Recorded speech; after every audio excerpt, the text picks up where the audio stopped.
మాధవయ్య ఆ కొత్త మోటార్ కొంచెం ఆ పక్కనేవయ్యా. రండి రండి రండి, టమాటాలు కిలో 18 టమాటాలు. ఏంటి ఎప్పుడు ఎరగని వింతలా వేడి క్యారీ తీసుకొచ్చాడు? నీకు షుగర్ కదా, తల తిరిగి పడిపోతావేమో, వెళ్ళి భోంచే. ఉండరా, లోడు దించి లెక్క సరి చూసుకుంటున్నాను కదా. ఈ 1-2 లెక్కలు మేము చూడగలం, ముందెళ్ళి భోంచే.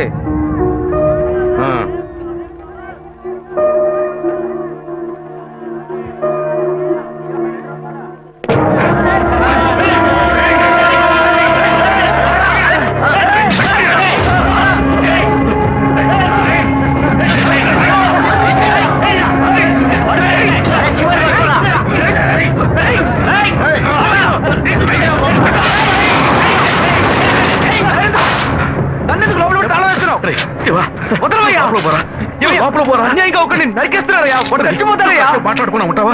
వాళ్ళు ఎట్టకు చంపేస్తారా? నువ్వు ఏదైనా అడిగావు అనుకో, వాళ్ళు మనం ఎట్టబడతారు. అప్పుడు మనం ఈ వ్యాపారం చేసుకోలేవురా. నువ్వు కబునుంటరా, అందుకే చూస్తూ కూర్చోమంటావా? ఈ సంపదంతో మిమ్మల్ని పెంచుకున్నాను రా. నా మాట వినండి. వదలవయ్యా, పోలీసులకైనా చెప్పొస్తానయ్యా. వాళ్ళు పోలీసులకు చెప్పొచ్చే నరుగుతున్నారా? నీ కాళ్ళు పుట్టుకుంటా కొంచెం సేపు. ఇలా భయంతో పిరికి వాళ్ళ బతకడం కంటే చచ్చిపోవచ్చయ్యా. కాళ్ళ మీద పడతాడు, కొడుకు కాళ్ళ మీద. తప్పు వాళ్ళు చేస్తే నాకు పాపాన్ని పోగేస్తున్నావా? పోయా. సరే చేద్దాం. గుణ, హలో. రే మామా, చెప్పమావా. చాంబర్ బిల్డింగ్ బయట ఉన్నాను రా. Chamber building? బ్లాక్ స్కార్పియో రా. Black Scorpio? నీ రైట్ కి చూడు.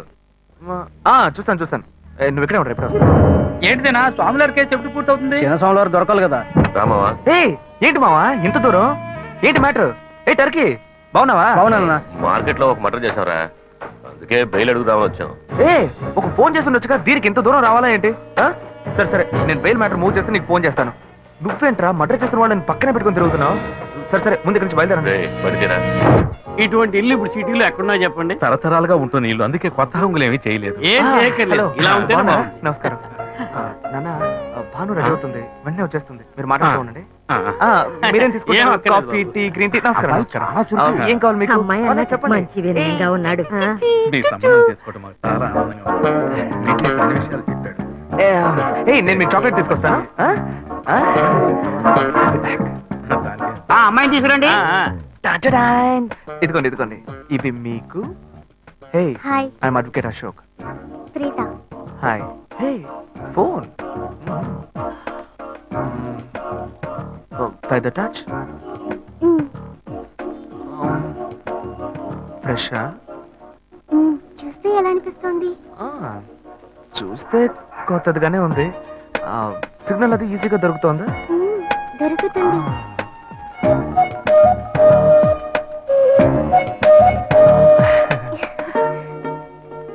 పెళ్లి కొడుకు అమ్మా. అలాగా. హలో. హాయ్ ప్రీతా. ఒకసారి బయట చూడు, బయట చూడు. It's me Ashok. పైన look up. Hi. How are you? ఇంకేంటి విషయాలు? సరే, మిగతా విషయాలు మాట్లాడుకుని సెటిల్ చేసుకుందాం. కొత్తగా మాట్లాడడానికి అమ్మాయికి 100 కాసులు బంగారం, అబ్బాయికి 5 కాసుల్లో బ్రేస్లెట్, 10 కాసుల్లో చైన్. ఆ తర్వాత మిగిలిన కోటు సూట్ అని ఎలాగో మీరే తీసిస్తారు. ఓ పెద్ద ఏసీ హాల్ పెళ్లి చేద్దాం. తర్వాత ముఖ్యమైన విషయం, అబ్బాయికి ప్రమోషన్ వచ్చి జీఎం అయ్యాడు. అలాగా, చాలా సంతోషం. అందుకని ఒక కారు కొనిచ్చేయండి. ఆ తర్వాత చీర, సారే, పాత్రల మొత్తం మీరు ఎలాగో కొనిచ్చేస్తారు. ఇవన్నీ కాకుండా మీరు మీ అమ్మాయికి ఇంకేమైనా ఇవ్వదలుచుకుంటే ఓ ఇల్లు కొనిచ్చేయండి. చూడండి, ఇంతకు ముందు మీరు చెప్పినవన్నీ మాకు కూడా తెలుసు, ఏర్పాటు చేశాం. కానీ ఈ కారు విషయం ఎవ్వరూ మాకు చెప్పలేదే. కారు లేకపోతే మీ ఎల్లుడికి ఆఫీసులో మర్యాద ఉండదు కదా. అది నిజమేనండి, కానీ హఠాత్తుగా చెప్తే మా వల్ల మరి. ఓకే, మీ వల్ల కాదండి చెప్పండి, మేము వేరే చోటు చూసుకుంటాం. అయ్యా తొందరపడకండి అయ్యా. కావాలంటే ఇప్పుడు 75 కాసులు నగలబెట్టి కారు కొనిస్తాం. పెళ్లి తర్వాత కొద్ది రోజుల్లోనే మిగతా 25 కాసులు కొనిస్తాం. అయ్యో, ఇది కుదిరే బేరం కాదు కానీ. అయ్యా, ఎందుకైనా పాపం ఏంటండి మీరు? ఈ మాత్రం బతుకుతున్నావు. రే రే నువ్వు కొంచెం ఊరుకోరా, ఇవన్నీ పెద్దవాళ్ళు మాట్లాడి నిర్ణయించే విషయాలు రా. పెద్దోళ్ళు మాట్లాడి ఏం ఓడబడుస్తారు? చిన్నాళ్ళు మాట్లాడితే పెళ్లి జరగదా? ఇది వస్తున్నా ఉండు. రే శివ, 25 కాసులు ఇస్తామని ఇప్పుడు ఒప్పుకున్నావు అనుకో, తర్వాత కొంచెం లేట్ అయ్యో. శివ. ఏదో మనం వేళ దగ్గర అప్పు తీసుకుని దగ్గర ఇచ్చుకోవాలి. ఉండు శివ. నువ్వు ఉండవయ్యా, ఇది మనసులో పెట్టుకొని నా చెల్లెలి కష్టాలు పెడతారు, అది ఏడుస్తూ నా ఇంటికి వస్తుంది, నేను ఊరుకుంటానా? ఈ సంబంధం పోతే ఇంకో సంబంధం, వీడి దగ్గర బేరాలు ఆడతావు ఏంటి నువ్వు? సిగ్గర్ పిచ్చలా నీకు? నోటుకొచ్చేట్టు అడుగుతున్నావు? నేను అబ్బాయి తండ్రిని, నేను సిగ్గుపడాలి? కొడుకులు కంటే నీకు కొమ్ములు ముడతాయా? కుమ్ములు మొలిచాయ్యా, కుమ్ములు మొలిచాయి. మా అబ్బాయిని కని పెంచి చదివించి పైకి తెచ్చి మంచి జీతం తీసుకునే స్థాయి ఉద్యోగంలో పెట్టాను. నేను అడగనా? అవునయ్యా, పిల్లానికి అన్నావు, పెంచావు, పైకి తీసుకొచ్చావు, ఎప్పుడైతే అవసరమో కొనిచ్చావు. సైకిల్ అవసరమైనప్పుడు సైకిల్ కొనిచ్చావు, బైక్ అవసరమైనప్పుడు బైక్ కొనిచ్చావు, సైజ్ చూసి చెడ్డి కూడా కొనిచ్చావు. ఇప్పుడు అతని వయసుకి ఓ ఆడపిల్ల కావాలి, ఇప్పుడు వచ్చి బంగ్లా కావాలి, కార్ కావాలని అడుగుతున్నావు. నీకు చీప్ కనిపించట్లా? నేను ఒక్కడే అడుగుతున్నా, అందరూ అడుగుతున్నారు. నేనైనా పర్లేదు, ఒక్క కొడుకునే కన్నాను, మీ నాన్న ఇద్దరు కన్నాడు. వసూలు అక్కడ చేసుకోడు. నువ్వు బయటోడు కాబట్టి ఇంకా మాట్లాడుతున్నా. ఈ మాట మా నాన్న ఉంటే నరికేస్తావని. చేసుకోవద్దు. చిన్నపిల్లడు ఏదో తెలియక మాట్లాడుతున్నాడు. చిన్నపిల్లాడు పోవయ్యా, రావే. అయ్యా, నా కూతురు పెళ్లి సమస్య అయిపోతుందయ్యా, రండయ్యా.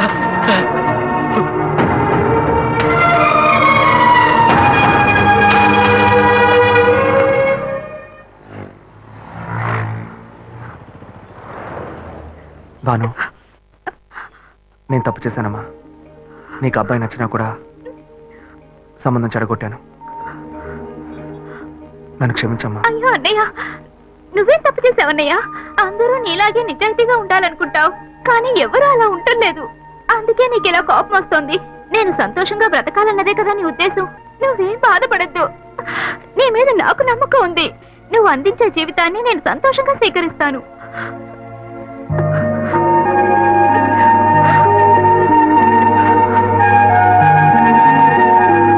సరేరా, రండి సార్, రండి. ఇవన్నీ తీసేసాయి, స్టాక్ లిస్ట్ చూపించు. Okay madam.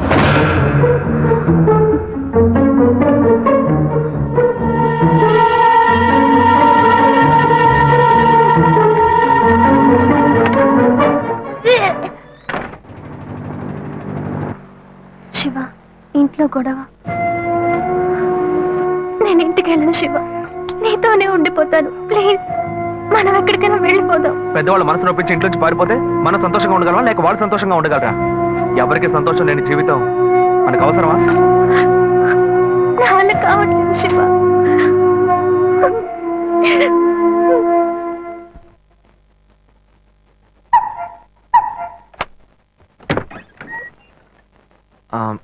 రాఘవయ్య గారు. నేనే, లోపలికి రండి, కూర్చోండి.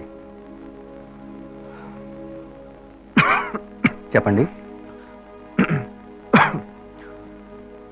అదే సార్, నా పేరు శివ. చెప్పండి. ఆమ్, పర్వాలేదు, చెప్పండి. నేను మీ అమ్మాయిని లవ్ చేస్తాను. లేవరా, ఎవరు నువ్వు?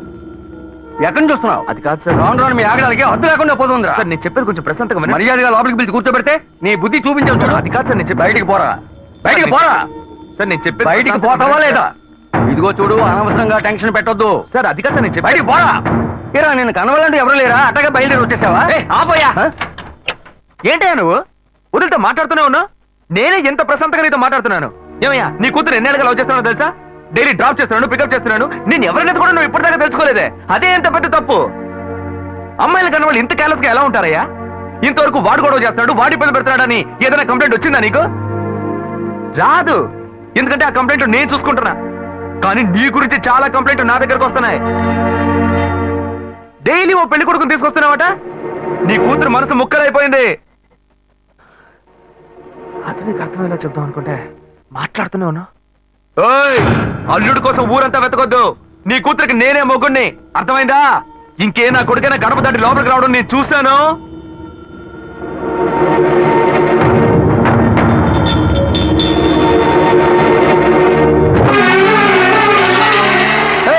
ఎవరయ్యా లోపల? కొడుకుని కన్నులో బయటికి రండియ్యా. ఎవరండి మీరు? ఏం కావాలి? ఇప్పుడు ఇది నీకు చాలా ముఖ్యం. కొడుకుని కని పెంచావే, వాడికి తగిన వయసులో పెళ్లి చేయకుండా ఎక్కడైనా ఎవరింట్లో అయినా పెళ్ళుంటే లేపుకు పొమ్మని చెప్తున్నావా? ఏమయ్యా, అరవకయ్య అందరూ వేడుక చూస్తున్నారు. చూడనివయ్యా, బాగా చూడని. మీ అబ్బాయి మా ఇంటికి వచ్చి వచ్చినప్పుడు నా మర్యాద పోలా, ఇప్పుడు నీ మర్యాద గుర్తొచ్చిందా? వాడు బయటికి వెళ్ళాడు, రానండి మేము అడుగుతాం. మీరు అనవసరంగా గొడవ చేయకండి. ఈ అమ్మాయి పొదలో తెలియట్లేదే, ఇంటి దాకా వచ్చేసాడు. ఇంకోసారి మా ఇంటి పక్కకు వచ్చాడంటే అంతే సంగతి. ఏమయ్యా, వాడికంటే నువ్వు చాలా పెద్ద గడిలా ఉన్నావు. వాడిని పైన పెట్టుకుని వస్తే అడుగుతా అంటున్నావు. పిలవయ్య వాడిని. అయ్యో వీడు వాడు కాదు, వాడి తమ్ముడు. ఊరిని చెడదొబ్బడానికి ఒక్కడి చాలని ఒకే మాదిరిగా ఇద్దరిని కన్నావు నువ్వు. ఏయ్, వాడు రాగానే అడుగుతానని చెప్పాను కదా, పో బయటికి. మళ్ళీ వాడు గాని మా అమ్మాయిని చూడడానికి వస్తే నేను ఎవరో చూపిస్తా. తప్పకుండా తప్పకుండా.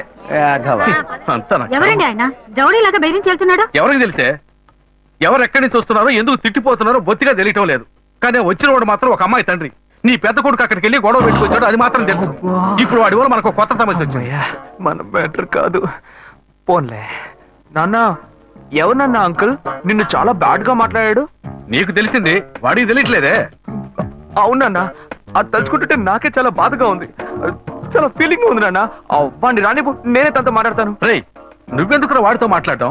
వాడు రౌడీరా, నీతో గొడవ పడుతూనే ఉంటాడు. నువ్వు వెళ్ళు, పైకి పో. లేదన్నా, వాడిని రానివ్వు. నేను ఒక లాయర్ని. నా ఇంటి ముందు ఇలా జరగడం చాలా అసహ్యంగా ఉంది నాన్న. రేయ్, నేను మాట్లాడతాను. రేయ్, వాడిని కన్నందుకు ఇదంతా నేను అనుభవించాలరా, నీకెందుకురా? నువ్వు పైకి వెళ్ళు, తర్వాత మాట్లాడుకుందాం పో. సరే.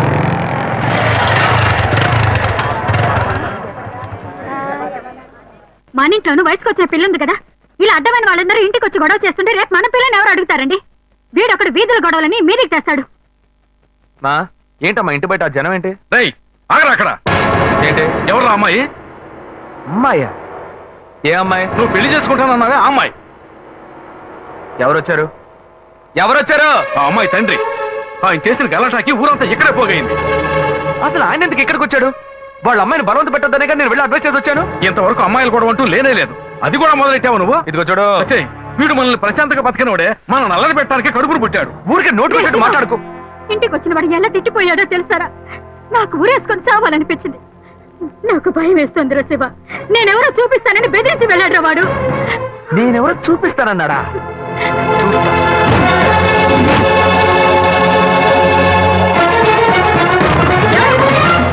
ఏం చేస్తున్నావు నువ్వు? ఏంటి దౌర్జన్యం? నువ్వు మా ఇంటికి వచ్చి గొడవ చేసినందు వల్లే మా ఇంటి ఆయన మీ ఇంటికి వచ్చి చెప్పారు. అన్నిటికంటే అది మా పిల్ల. దాన్ని మేము ఎవరికైనా ఇచ్చి పెళ్లి చేస్తాం, మా ఇష్టం. అది కాదండానికి నువ్వెవరు? ఏంటి? మీ పిల్ల మీ ఇష్టమా? మాలాంటి కుర్రాళ్ళు ఒక అమ్మాయిని చూసి మాట్లాడి ఇష్టపడి పెళ్లి చేసుకుందాం డిసైడ్ చేసుకుంటే, మీలాంటి పెద్దవాళ్ళు ఊళ్ళ నుంచి సొంత వాళ్ళు మేనమావని ఎవనో ఒకటి తీసుకొచ్చి బలవంతం పెళ్లి చేయిస్తారు. ఆ పెళ్లికి మేము వచ్చి కూర్చొని సన్నాయి మేడం వాయిస్తాం అనుకుంటున్నారా? తోలు తీస్తా. ఎక్కడ రాఘవ? ఏయ్ రాఘవయ్య, ఇటు రావయ్యా, ఇటు రావయ్యా, రా.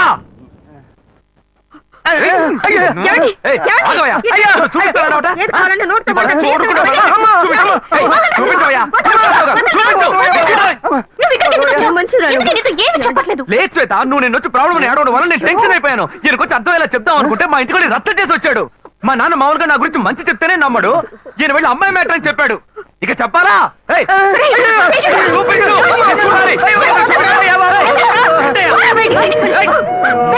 తెగ బిల్డప్ ఇచ్చావుగా, ఏదో చూపిస్తానన్నావుగా. శ్వేత, శ్వేత అయితే ప్రశాంతంగా మాట్లాడాలనుకోండి. శ్వేత, శ్వేత.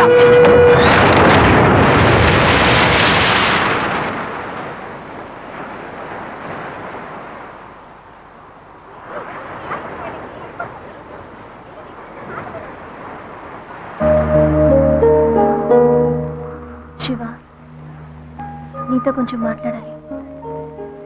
మాట్లాడు. మా ఇంట్లో నన్ను మా బావని పెళ్లి చేసుకోమంటున్నారు. ఇప్పుడు నేను మా బావని పెళ్లి చేసుకోవాలా లేక నిన్ను పెళ్లి చేసుకోవాలా అని నిర్ణయించుకోవాలి. నిర్ణయం నన్ను ఎందుకు అడుగుతావే? ఎప్పుడు ఇంకొకరితో నన్ను కలిపి మాట్లాడడం మొదలు పెట్టావో అప్పుడే మన ఇద్దరి మధ్య బంధం తెగిపోయింది. ఇంకా నాతో ఎందుకు మాటలు? కోపడుకు శివ. నువ్వు ఇంకో అమ్మాయిని పెళ్లి చేసుకుని హాయిగా ఉండాలి, అదే నా ఆశ. ఏయ్, ప్రేమ అంటే నువ్వు మ్యాచింగ్ గా వేసుకునే బ్లౌజ్ అనుకుంటున్నావా? కావాలంటే వేసుకోవడానికి, వద్దనుకుంటే మార్చుకోవడానికి. నేను నీకోసం చచ్చిపోతానే, అంతేగాని ఇంకో అమ్మాయి గురించి ఆలోచించను. కానీ నీకు మాత్రం ఎలా సాధ్యం? నేను తిట్టడం కూడా నా వల్ల కావట్లేదే, బాధగా ఉంది. నువ్వు నా కళ్ళ ముందు నిలబడద్దు, వెళ్ళిపో. నేను చెప్పేది అర్థం చేసుకో శివ. నువ్వు ఒక మంచి నిర్ణయం తీసుకోవాలి. ఏ, నువ్వు నిర్ణయించుకున్నావుగా, మూసుకొని పో. భావం చేసుకుంటాను. శివ, నేను చెప్పేది విను. నువ్వేం చెప్పక్కర్లేదు, పోవే. శివ, నేను ఎలాగో నాశనం అయిపోతాను.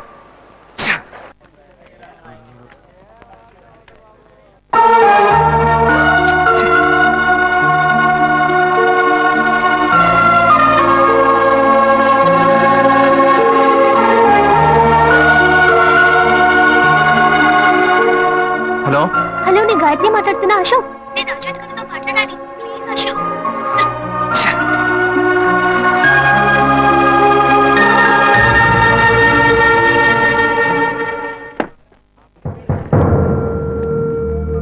గాయత్రి ఫోన్ చేసిందా? ఏ ఎందుకు? ఏం లేదు, నాకు ఫోన్ చేసింది. మ్మ్. నీకు ఫోన్ చేస్తే నువ్వు తీయట్లేదటగా. ఎందుకురా గొడవ? నా మాట వినరా, తను పోలీస్ కేసు పెడతానంటుందిరా. Police case? అదంతా నేను చూసుకుంటాను కానీ నువ్వు వెళ్ళు.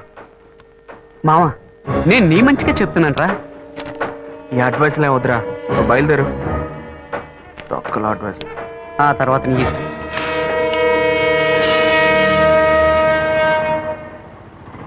ఏం మోసం చేస్తున్నారు, పాపం చేస్తున్నారు. పోలే. ఎదురుగా వచ్చి కూడా తెలియనట్టు పోతున్నాడు చూడు. రే ఆగరా, ఒక అమ్మాయికి ద్రోహం చేసి ఏమీ తెలియనట్టు పోతున్నావే, నువ్వు అసలు మర్చివేనా? తన ఫ్రెండా? ఏమన్నా ద్రోహం చేశానా? అది మీ బుద్ధే. నాకు ద్రోహం జరిగింది, నేనే ఎవరితో చెప్పుకోను? రోడ్లు అందరికీ చెప్పుకుంటూ తిరగనా? పని చూసుకొని పోవే. రే మీలాంటి జనాలంతా కాలర్ పట్టి అడిగే వాళ్ళు లేరనే కదా ఇలా చేస్తున్నారు, కానీ నేను నిన్ను వదలండ్రా. ఏం చేస్తావు? ఏం చేస్తావు? మీలాంటి అమ్మాయిల గురించి నాకు చాలా బాగా తెలుసు. నువ్వేం చేయగలవో వెళ్ళి చేసుకో, నేను చూసుకుంటా. నీ గురించి తెలిసిపోయిందిరా.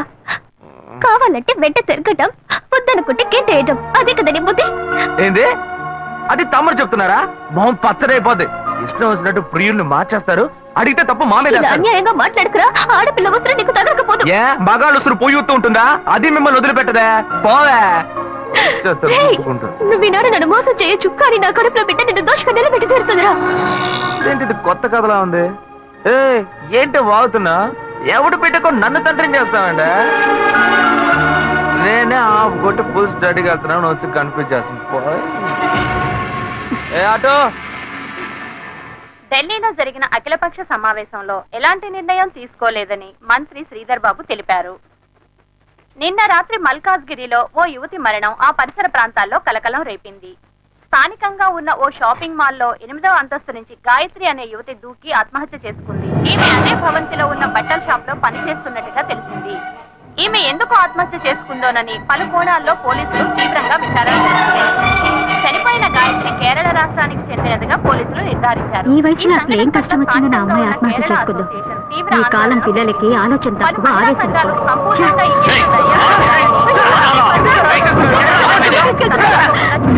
Order order order. మీ తరఫున వాదించడానికి లాయర్ ఎవరైనా ఉన్నారా? నేనే ఒక లాయర్ అవడం వల్ల కొన్ని విషయాలు నేను వాదిస్తేనే నేను మీకు క్లియర్ గా చెప్పగలను. అందువల్ల ఈ కేసులో నాకు నేనే వాదించుకోవడానికి you should kindly grant me permission, your honour. Proceed. Thanks your honour. ఏ ఆధారాలతో నన్ను అరెస్ట్ చేశారు? 11/7/2011 ఓ కంప్లైంట్ వచ్చింది. అప్పటి విచారణలో ఆ అమ్మాయికి మీకు సంబంధం ఉందని తెలియడం వల్ల మిమ్మల్ని అరెస్ట్ చేశాం. అందుకు తగిన ఆధారాలు తమరికి సమర్పించానండి.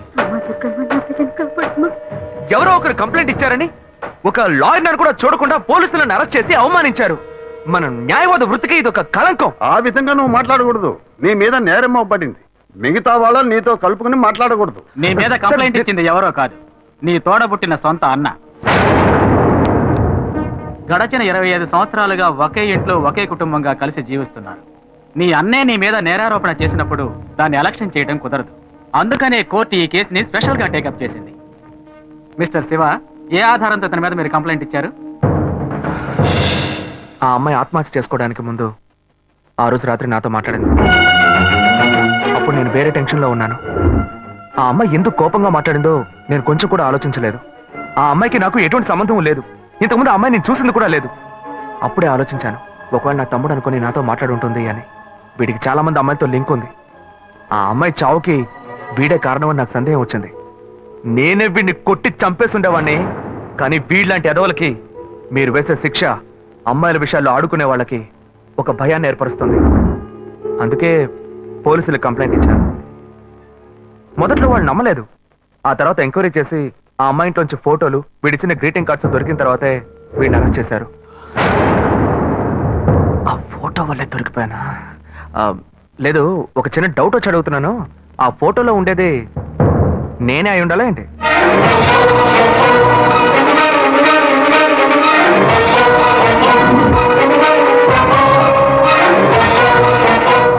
ఒకే మాదిరిగా ఉండటం వల్ల ఈ ఫోటోని ఆధారంగా తీసుకోవడం కుదరదు. వర్కౌట్ అయిపోయింది. దొరికావరా. ఆ అమ్మాయి ఆఖరిసారిగా మీ సెల్కే ఫోన్ చేసింది. ఆమె కాల్ డైల్ నెంబర్లో మీ నెంబర్ నమోదైంది. దీనికి మీరేం చెప్తారు? అయ్యుండదు సార్. నేను నిజాయితీ గల లాయర్ని. నాకు చాలా మంది క్లయింట్స్ ఉన్నారు. ఆ అమ్మాయికి ఉన్న సమస్యకి ఎవరినైనా ఐడియా అడుగుంటుంది, వాళ్ళు నా నెంబర్ ఇచ్చి ఉంటారు. నేను బిజీగా ఉండడం వల్ల ఆ అమ్మాయి ఫోన్ అటెండ్ చేసి ఉంటాను. అంత మాత్రం నేను నేరస్తున్నా సార్? ఇప్పుడు నేను మీకు ఫోన్ చేస్తాను, మీరు ఎత్తలేదు, నేను చస్తాను. నా చావుకు మీరే కారణం అవుతారా? అప్పుడు పోలీసులు మిమ్మల్ని కూడా అరెస్ట్ చేస్తారా? సార్, వీడు తప్పు చేసి లాయర్ తెలివితేటలతో కన్ఫ్యూజ్ చేసి తప్పించుకోవాలని చూస్తున్నాడు. అన్నయ్య, నా మీద నేరం మోపుతున్నావు, పర్వాలేదు, నేను నీ తమ్ముడిని. కానీ నా లాయర్ వృత్తిని మాత్రం తప్పుగా మాట్లాడద్దు. తర్వాత బార్ కౌన్సిల్ ఉన్న లాయర్స్ అందరూ నీ మీద కేసు పెడతారు. చెత్త నా కొడక. చూడండి, మీ ముందే ఎంత కోపడుతున్నాడు. Don't use unparliamentary words inside the court. ఏది మాట్లాడాలనుకున్నా ఎమోషన్ అవ్వకుండా, ఆవేశపడకుండా మాట్లాడండి. నా తోబుట్టు అయినందువల్ల ఈ కేసు తీసుకున్నామని చెప్పారు. మా ఇద్దరిని కన్నా పేరెంట్స్ ని పిలిచి అడగండి సార్. వాళ్ళని చెప్పనివ్వండి. ఆ తర్వాత నాకు ఉరిశిక్ష వేసినా ఆనందంగా స్వీకరిస్తాను. అయ్యా, నా బిడ్డలిద్దరూ దుర్మార్గులు కారండి. నా కడుపులో ఒకటిగా ఉన్నవాళ్ళు ఇప్పుడు పాము ముంగేసేలా తెగ కొట్లాడుకుంటున్నారు. చిన్నతనం నుంచి చిన్నాన్ని చూస్తే పెద్దవాడికి అస్సలు పడదు. ఇంట్లో కొట్లాడుకుంటుంటే మేం విడదీస్తుంటాం. ఇప్పుడు కోర్టు దాకా వచ్చారు. నా బిడ్డ ఏ తప్పు చేయలేదండి. పెద్దోడు ఎందుకు ఇలా చేశాడో తెలీదు. అయ్యా, మీరే వాడికి కొంచెం బుద్ధి చెప్పి పంపించండి. ఒకరోకే. నెక్స్ట్. అయ్యా నమస్కారం అయ్యా. తమ్ముడికో కష్టం వస్తే వాడిని కాపాడడానికి ఎక్కడైనా అన్నయ్య ముందుంటాడు. ఇక్కడ ఏంటంటే ఎవడో చేసిన తప్పుకి తమ్ముడిని వీడు తీసుకొచ్చి కోర్టులో నిలబెట్టాడు. ఈ లోకంలో ఇది ఎక్కడైనా జరుగుతుందా? మంచి పాయింట్ బయటికి లాగాడే. బేసిక్గా ఈయనే మన అసిస్టెంట్ గా పెట్టుకుందామా? నా కొడుకు ఏ తప్పు చేసి ఉన్నాడు, వీడు తప్పు చేసేవాడు కాదయ్యా. మీ తల్లిదండ్రులు ఇచ్చిన వాంగ్మూలం చూస్తే మీ తమ్ముడి మీద లేనిపోని నింద మోపుతూ కేసు పొడిగిస్తున్నారని చెప్తున్నారు. ఇతనే నేరస్తుడు నిరూపించడానికి మీ దగ్గర ఇంకేమైనా ఆధారం ఉందా? వేసిన ప్లాన్ భలే వర్కౌట్ అయింది. రేషకు ఎస్కేపే. ఉన్న నిజమేదో మీతో చెప్పేశాను, ఇక చెప్పడానికి ఏం లేదు. కానీ ఆ రోజు అమ్మాయితో మాట్లాడినప్పుడు ఏదో మనసుపరంగా మాత్రమే బాధపడ్డట్టుగా అనిపించలేదు. శారీరకంగా కూడా బాధపడి ఉండాలి. ఆ అమ్మాయి పోస్ట్ మార్టం రిపోర్ట్ మీ దగ్గర ఉంది. వీడికి DNA టెస్ట్ చేయండి. వీడు మంచోడో చెడ్డోడో మీకు తెలుస్తుంది, ఈ లోకానికి తెలుస్తుంది.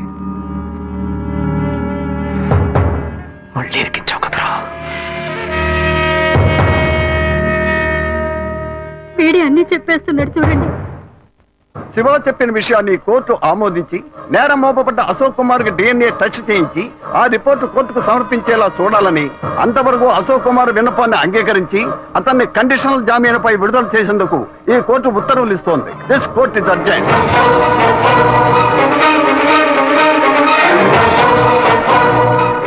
తప్పు చేసి తప్పించు. ఆగరాక్కడే. తోట పుట్టిన వాడిని పోలీసులకు పట్టించి కోర్టు బోన్లో నిలబెట్టి కుటుంబం మర్యాద మంట కలిపి ఇక్కడికి ఎందుకు వచ్చావరా? మన మధ్య బంధమే లేదు, పోరా బయట. వెంకటాచలం, అది నువ్వు చెప్పకూడదు. చచ్చిపోయిన మీ బాబు వచ్చి చెప్పాను. ఎందుకంటే ఆయన సంపాదించుకోండి ఇల్లు ఇది. కన్న తండ్రి పేరు పెట్టి పిలుస్తాను. మహాలక్ష్మి, నువ్వు సైలెంట్ గా ఉండు. నువ్వు ఆపోయా. నేను చూస్తూనే ఉన్నాను. కోర్టులో అందరూ వాడి సపోర్ట్ గా సాక్ష్యం చెప్పారు. ఏదో వాడు మంచి వాడనట్టు, నేను చెడ్డోడనట్టు ఏమనుకుంటానయ్యా?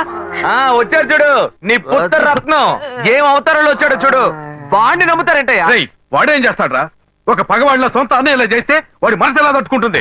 పిచ్చ డైలాగ్ అందించాడు. నిజమే నాన్న, నిజమే. నేను ఫుల్ గా తాగాను. నా మొహం చూడండి నాన్న. ఎప్పుడు పాలు మాత్రమే తాగి నేను ఇప్పుడు బ్రాండీ తాగానంటే మనసు తట్టుకోలేకపోతుంది. బయట మనిషి అయినా పర్వాలేదు నాన్న. తోడు పుట్టిన అన్నయ్య ఇలా కక్ష కడితే మన ఇంటికి రావడానికి నాకు మనసు పట్టలేదు. మిమ్మల్ని అన్నయ్యని వదిలేసి నేను ఎక్కడికి వెళ్తాను నాన్న? తెలివి తక్కువడా? అంతా నీ వల్లేరా? అన్నయ్య తిట్టకండి నాన్న, తిట్టకండి. ఆయన చాలా మంచోడు, నీతిపరుడు. చాలు ముయ్యరా. ఆపరా. వాడు చెప్పేదంతా నిజమే. వాడు మన మీద ఎంత ప్రేమ చూపిస్తున్నాడు చూడు. కానీ నువ్వు నవ్వి ఈ కుటుంబంలో వంటదివే. నీ వల్ల మాకెప్పటికీ సుఖం లేదురా. ఏమయ్యా, వాడొక్కడే జైలుకి వెళ్ళి గంజి తాగుతాడు అనుకున్నాను. కానీ మీరు వాడికి ఇచ్చే సపోర్ట్ చూస్తుంటే కుటుంబంతో సహా వెళ్ళేట్టున్నారు. ఏ బాను, నువ్వు ఈ గుంపుతో కలవకు, దూరంగా ఉండు. తీర్పు ఇంకా రాలేదురా. నువ్వు బెయిల్లోనే వచ్చావు. తీర్పు రాని అప్పుడుందిరా నీకు స్పాట్. నువ్వెట్రా పెట్టేది స్పాట్? నాకు నువ్వు పెడతావో నేను నీకు పెడతానో చూద్దాం. పోర్రా. బాబు, మీతో కొంచెం మాట్లాడాలి. అదే నీ కూతురు అంతా మాట్లాడిందిగా, ఇప్పుడు నువ్వు కొత్తగా ఏం మాట్లాడతావు? తోడబుట్టిన తమ్ముడే తప్పు చేసినా తప్పు తప్పే అని చెప్పి కోర్టు బోన్లో నిలబెట్టారు. అలాంటప్పుడు మిమ్మల్ని ఎవరు తప్పు పడతారు? మా అమ్మాయి మీరు మాట్లాడుకోవడం లేదని నాకు తెలుసు. మా అమ్మాయి మీ దగ్గరకు వచ్చి ఏం చెప్పిందో మాకు తెలియదు, కానీ తను మాతో ఏం చెప్పిందో తెలుసా? ఇక్కడికి ఎందుకు వచ్చాడు ఆ రౌడీ? వాడిని బతవాలనుకుంటున్నావు? అమ్మా, నువ్వు శివ గురించి తప్పుగా మాట్లాడుకో. నువ్వు నాకెంత ముఖ్యమో తను కూడా అంతే. ఓ, అప్పుడు నీకు మాకన్నా ఆ చేపలాడే ముఖ్యమైపోయాడా? అతను చేపల మార్కెట్కి వెళ్ళింది నా వల్లే. స్కూల్లో ఒక టీచర్ నాతో తప్పుగా నడుచుకోవడానికి ప్రయత్నం చేశాడు. శివ అతన్ని పట్టుకుని అతని తల పగలు కొట్టాడు. నలుగురు ముందు చెప్తే నాకు అవమానంగా ఉంటుందని ఎందుకు కొట్టాడో ఎవరికీ చెప్పలేదు. అందువల్లే అతను చదువుకోలేకపోయాడు. అతను చదువుకుంటే ఇలా చేపల మార్కెట్కి వెళ్లాల్సిన అవసరం వచ్చేది కాదు. శివ నేను ప్రేమించడం మొదటి 10 సంవత్సరాలైంది. నేను అతన్ని మర్చిపోను లేను, మీరు మమ్మల్ని విడదీను లేరు. దయచేసి నన్ను విడిచిపెట్టండి అమ్మా. విడిచిపెడతామే, అతనితోనే వెళ్ళి బతుకు. కానీ అదంతా చూడడానికి నేను ప్రాణాలతో ఉండను. నేను ప్రాణాలతో ఉండను. నేను ప్రాణాలతో ఉండను. కమలా, కమలా, కమలా, తలుపు తెరువు, తలుపు తెరువు, కమలా, కమలా, తలుపు తెరువు, తలుపు తెరువు, కమలా, కమలా, కమలా, తలుపు తెరువు, కమలా, కమలా. అయ్యో కమలా, ఏ అగత్యం చేయొద్దు కమలా. ఎందుకు ఇలా చేస్తున్నావు? నువ్వు చచ్చి నాపై పగ తెచ్చుకోవాలని చూస్తున్నావా? నీ ఆఖరి ఆడదని తీసావు కదా. ఇలా కెరోసిన్ పోసుకొని చేస్తాను, ఊరేసుకొని చేస్తానని చెప్పి కన్ను బిడ్డే సంతోషాన్ని చావు కొట్టేయండి. ఇప్పుడు నేనేం చెయ్యాలి? అతన్ని పెళ్లి చేసుకోకూడదు, అందుకే ఇదంతా. నువ్వు చావద్దు, బాగా బతుకు. నేను నిర్ణయించుకున్నాను. అతనితో కలిసి బతికేదే జీవితం కాదు. అతన్ని తలుచుకుని బతుకుతూ నేను చచ్చిపోతాను. నేను ఇంక శివాని డిస్టర్బ్ చేయను, అతను కూడా మిమ్మల్ని డిస్టర్బ్ చేయడు. కానీ ఒక్కటి, నువ్వు నన్ను వాణ్ణి చేసుకో వీణి చేసుకో అని చెప్పావో నువ్వు చావు, నువ్వు చావు.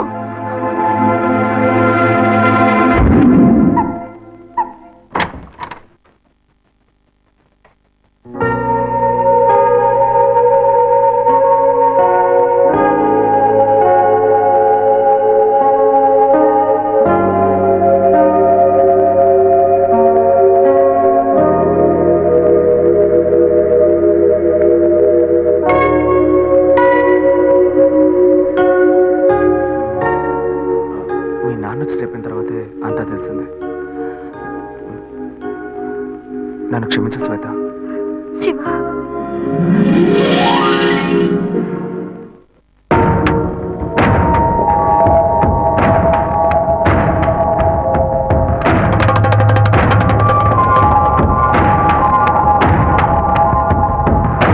ఇండియన్ క్రిమినల్ చట్టం 1973 మరియు ఇండియన్ సాక్షి చట్టం 1972 ప్రకారం ప్రాథమిక సాక్షుల రికార్డులు పరిశీలించిన పిదప ఈ కోర్టులో నేరం మోపబడిన శ్రీ అశోక్ కుమార్ అనబడే వ్యక్తికి వ్యతిరేకంగా నిర్వహించబడ్డ DNA టెస్టు ఫలితాలు మరియు సంఘటన యొక్క సాధ్యాసాధ్యాలు అతనికి అనుకూలంగా ఉండటం వల్ల కుమార్ గాయత్రి మరణానికి తనకు ఏ విధమైన సంబంధం లేదని నిర్ణయించి ఈ కోర్టు అతన్ని నిరపరాధిగా విడుదల చేయడమైనది. అంతేగాక ఇటువంటి నిరర్థక కేసుల్ని మళ్లీ మళ్లీ కోర్టుకు తెస్తే శివాని మెంటల్ హాస్పిటల్ కి పంపించవలసి వస్తుందని ఈ కోర్టు హెచ్చరిస్తోంది.